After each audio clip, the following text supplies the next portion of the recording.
Welcome to the most triggering show on healing. This is your host, Ana Coeur.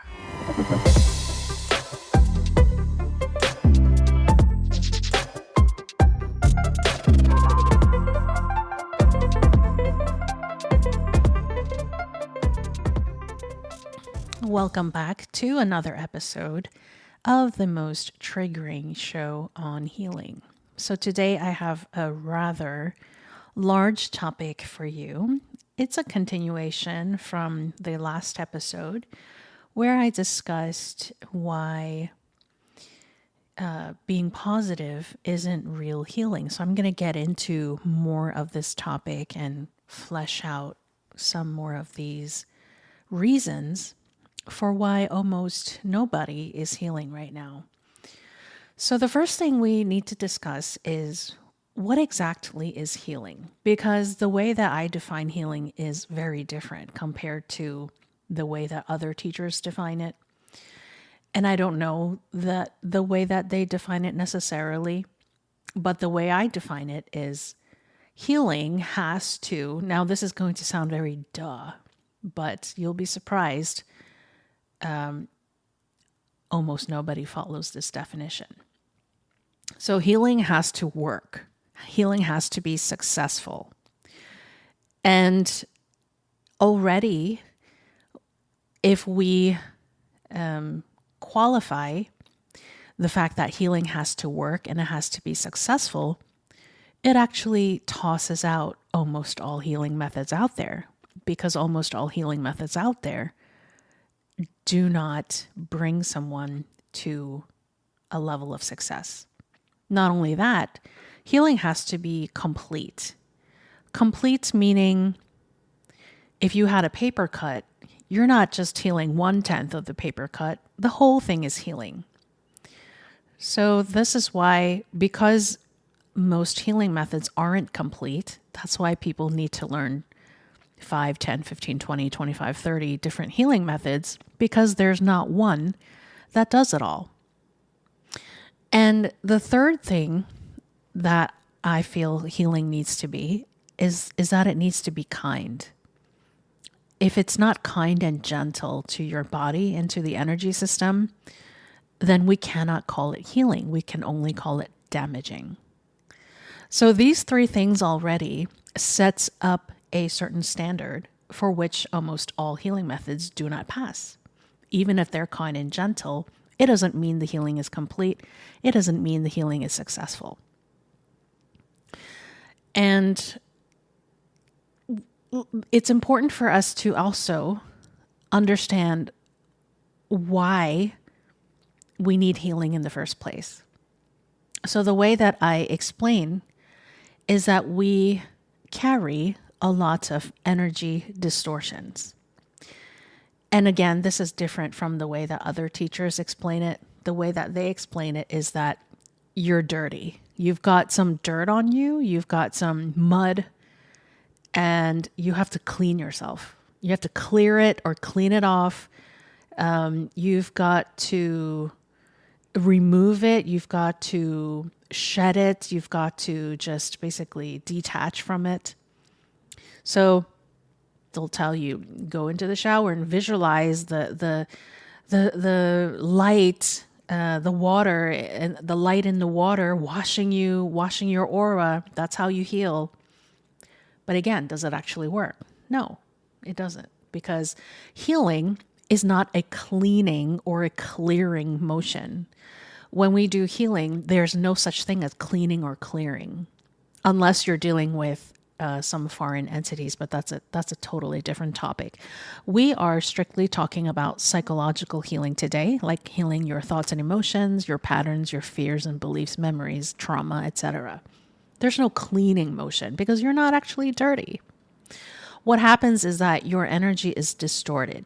So let's say you were to, and you've probably seen this many times, if you had a glass of water, you put a straw into the glass, you can see that the straw is no longer straight the way that you perceive it, but it's bent. I don't know what the exact term of this is called, but instead of the straw being straight, now it's bent. And this bentness is the way that our energy system is behaving. And because it's bent, that's why we have pain, we have fear, we have disease, we carry trauma, any number of issues that we experience on a psychological level. So when we are bent, then the motion in healing isn't about cleaning or clearing. It is about unbending, if you will, the distortions that are happening within us. So most healing methods do not address this. Most healing methods are about trying to fix or repair, because the concept that people have is that you're broken in some way, or you're torn or wounded in some way, and now you have to repair yourself as if you actually had a paper cut. But as you can see, when people do these kinds of healing methods, they're not healed. They might be healed for a few days, and then next week they're going to cry about the same thing, journal about the same thing over and over and over and over and over. Okay. So why is healing even necessary? Okay. Because there are some people in the spiritual community that will say things like, healing is an illusion. You're not actually in pain. There's no such thing as healing because pain is not real. Life is not real. Life is an illusion. Pain is an illusion. And I say, well, you're welcome to believe that. You're absolutely welcome to believe that. However, you'll never get your body to believe that. You will never get your body to believe that pain is an illusion. It's going to continue to express the symptoms, the pain, the fear, and everything else, all the distortions that are happening within you. So off the bat, to consider healing as a spiritual concept or as some kind of illusory concept fails, because your body will never be on board. Your mind, you can twist and bend your mind to think whatever thoughts, but the body will always be suffering. And that is why most gurus, photos that I've looked at, never met them in person, but I look at a lot of photos. Yeah, they can say that they're blissful mentally, but their energies are absolutely suffering. And in many cases, their energies are rotting. And that's considered coveted. What is that about? Okay. Now, why is healing necessary? Healing is only necessary because we're resistant to being healed automatically. If you had no resistance within you, what is the point of a healing method? It's not even necessary. Do you need a healing method to heal your paper cut? No, because your body is not resistant, or your mind is not resistant to healing a paper cut. If you were resistant, now you're going to need a paper cut healing method. If you were resistant to digesting food, now you need a food digestion healing method. Whatever you resist means you set up the need for a healing method. Technically, there's no need for a healing method. It's only necessary because we're resistant to healing automatically. So in that regard, any healing method that does not fundamentally address the resistance within you is a healing method that is not going to work long term. Let's take Reiki, for example. At what point does the client's level of resistance or the receiver's level of resistance come into play? It actually never comes into play. You can go get a Reiki session, and the healer is not working on or working with the level of your resistance. So how does Reiki respond to this? Reiki is where the practitioner is sourcing some kind of energy from who knows where, and they're basically baking that energy into the receiver. I'm going to take this energy, I'm going to cook it into you. I'm going to press my hands or direct my attention, direct this energy and just blast it into you. And that's healing. Temporarily, maybe the practitioner's energy is able to override the receiver's temporary state of being. And then at some point, like I'm referencing in our first episode, you always go back to the way you were before. Because there is resistance from the receiver, it begets the protocol to blast, send, cook, bake, laser in some energy from somewhere and shoot it into the receiver. And hopefully they're healed. That's what it is. I don't know very many healing methods, but the other one I know is EFT. What does that do? You're tapping various points throughout your body and repeating something about accepting and forgiving the way you feel and something like that. I don't remember anymore. And what is the protocol behind that? What is the thinking behind that? The thinking behind that is, first of all, you're only dealing with the surface, your surface thoughts and emotions, and then you're trying to override or overwrite whatever you're thinking with new thoughts. Again, if you were not resistant to healing, there's no need to overwrite anything or to jam new thoughts and feelings into you.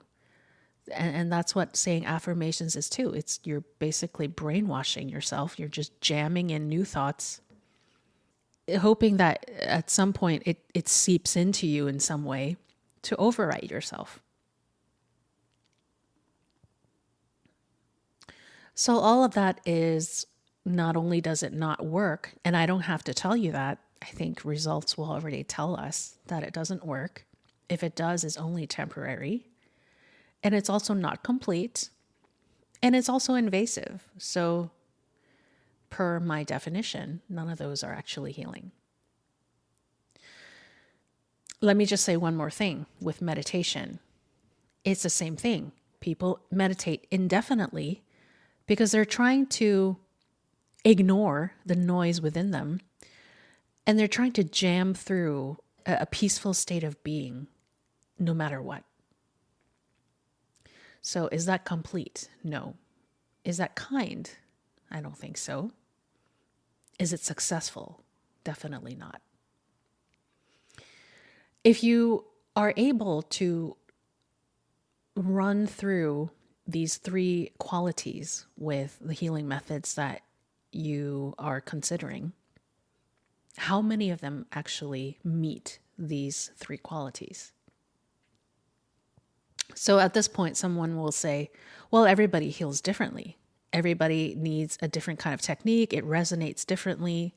Not everybody heals at the same pace. They don't approach it the same way. Again, this is all about resistance.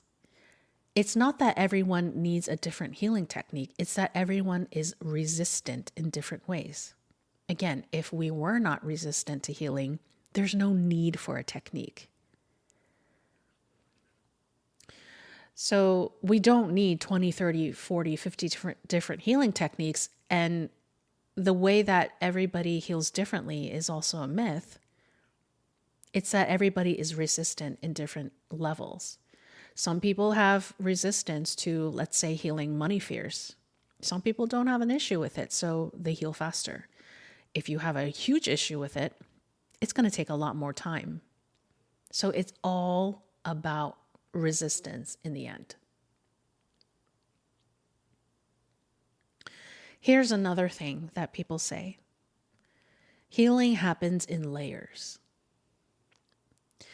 So when we go into the energy system, we actually don't find the layers. We're not actually structured like a cake or a building. The reason why people say healing happens in layers is because the healing techniques that they're using don't get them very far. So they assume that, let's say a person assumes they've got 100 layers within them that need healing. And those 100 layers could be a combination of fears, beliefs, traumas, memories, whatever, relationships, money issues, childhood wounds, whatever it may be. The assumption is that if you heal the first layer, you would think you would have 99 layers to go with your healing, right? Because you had 100, you heal one, you'll have 99 to go. This doesn't actually happen. When people heal that surface layer, that layer replenishes itself.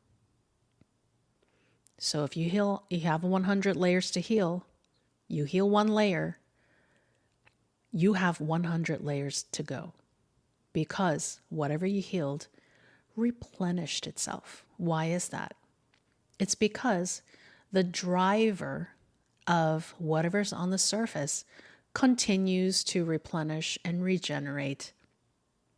As long as people stay on the surface, they never reach the origin or the producer of those thoughts and emotions.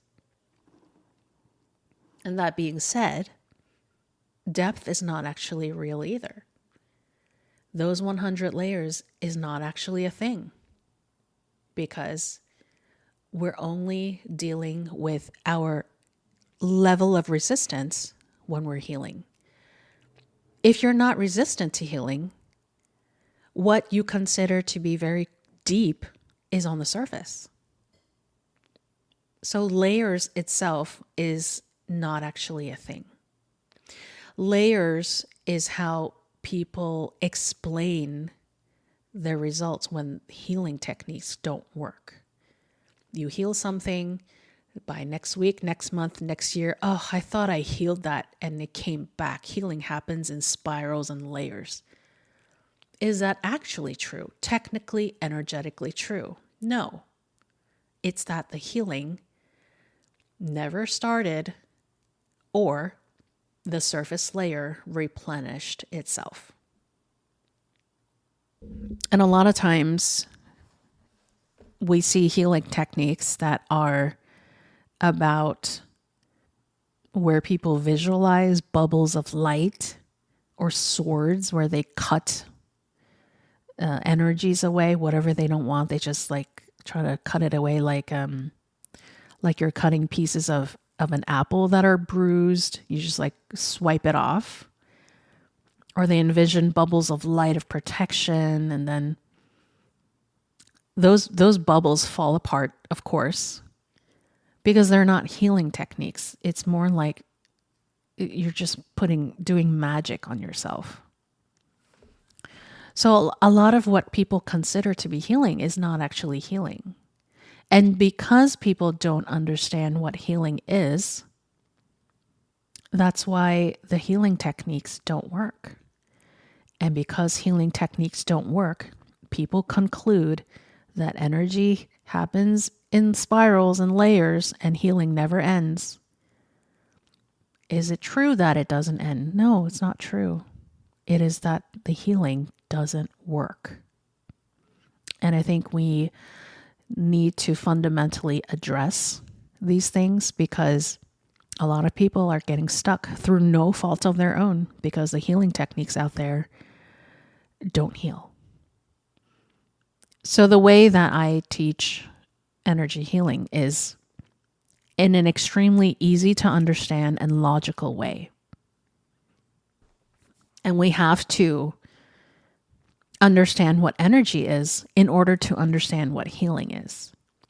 Because when we understand energy, energy is the basis of the way that we are. And energy is always logical. Energy never behaves randomly or erratically, which makes healing not a mystery. It has to make sense, and it does make sense.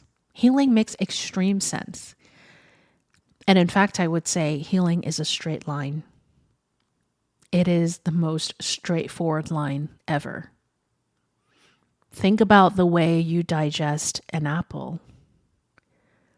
Does the apple travel erratically? Does it go from your stomach to your colon and back up your back up your esophagus? I'd hope not. Does it do one thing on Monday and then another thing on Wednesday? No. Healing is logical and straightforward, and it always has to make sense. If the healing doesn't make sense, it's because the healer hasn't done their own healing. And they're trying to teach while they're still struggling, which is like everything out there. Healers, I find on the whole, in general, are not healing. Their own techniques cannot bring them the completion or the success that they're trying to assist other people with. Again, through no fault of their own, but because the healing techniques are ineffective. And I will say that your level of resistance determines what you resonate with. So if you're resistant to healing, techniques that don't work will resonate with you. It's kind of like if you have money issues, the get-rich-quick schemes or the scams will resonate with you. The overnight, the get-rich-quick, anything that doesn't work will resonate. And it's just because deep down, we know that healing methods that work are kind of scary because they change a person's energy structure immediately. And people consider, do I want my life to change that much or that fast? Probably not. So I'm going to go with Reiki. I'm going to go with sound healing or listening to meditations on YouTube. Because fundamentally underneath, we know those things don't really do very much. So we resonate with them. And the healing that actually works, no, I don't resonate with that. So that's the psychological resistance that plays out.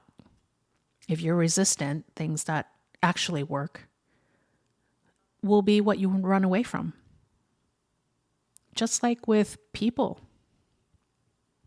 If you were to meet your soulmate, if you're not ready for love, you're not going to be attracted to them. But that bad guy or that bad girl is going to be hot. You want them. Same thing. In the perfect world, we wouldn't need healing or healing techniques because we wouldn't be resistant to healing automatically. But because we're resistant to healing, which I will discuss in the next episode, it causes us to need healing techniques. Ideally, the healing technique that you choose should actually heal you. Now, again, this is the biggest no duh when I say it, but you'd be surprised how success is not a factor when people choose healing for whatever reason I don't understand. And it could be that they're resistant to healing, so success is not a big deal. Success or lack of success is not a big deal. But for people who do want to heal, success is a big deal. It's everything. Not only success, but completion. And not only completion, but it has to be kind and gentle to the person and to their energy system. Now, I haven't talked about healing methods that are actually pretty brutal for people's energies and bodies. Again, that's for two reasons. One may be because they have to exert extra force to overcome the resistance they have to healing. And because they're so resistant, they have to try harder, do more, push harder. And the second reason, which is a much bigger reason, is that people want to heal so that they can be good enough for the universe, for God. That is a much deeper issue that we'll touch on at some point. So I hope today's episode was helpful for you to evaluate the things that you are doing and to begin to assess what kind of results you personally want out of healing and whether the methods that you're working on will bring you there. And if this episode brought up more questions, that's normal. It's good to question what we're doing, like anything else. If we were baking a cake and the cake turns out to be dry and flat, okay, what can we try? What ingredients do we need to add more of or take out? Maybe there's another recipe.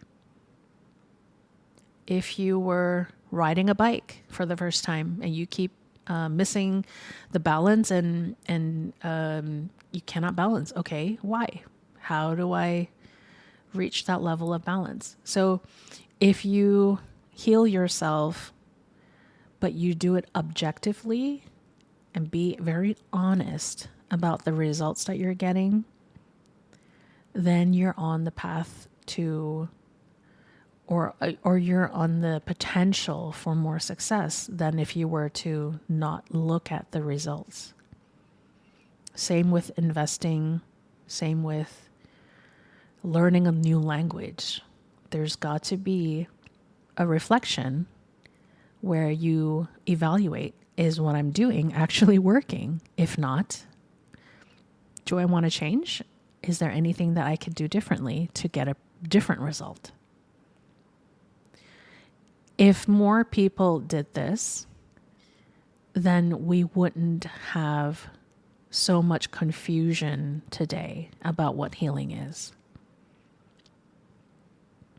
The memes that I see, the self-help books that I see, off the mark. Off. So that's my personal opinion.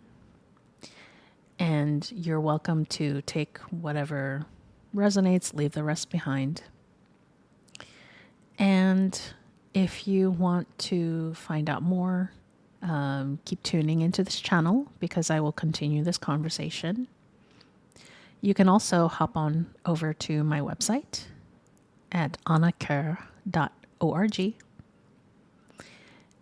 if you're interested in learning to heal yourself. I also have a lot of free content on my X account, and the link is in the description of this podcast. Thank you very much for tuning in. I will see you again next time.